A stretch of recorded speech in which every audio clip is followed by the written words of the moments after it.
ইফতারের ঠিক 10 মিনিট আগে সংবাদ পাই যে পাগলা মসজিদের সান্ধ্যকালীন নিলামকে কেন্দ্র করে সাংবাদিকদের সাথে কিছু স্থানীয় দালালদের অপ্রীতিকর ঘটনার সম্মুখীন মারপিট হয়।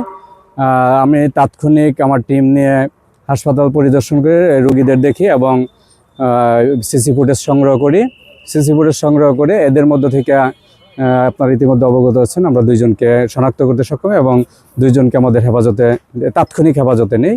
এটা 1 ঘন্টার সময়ের মধ্যে তাদেরকে আমরা আটক করতে সক্ষম হই। বাকিদেরও আমরা আটক করার চেষ্টা অব্যাহত আছে আর আইনগত ব্যবস্থা প্রক্রিয়া দিই।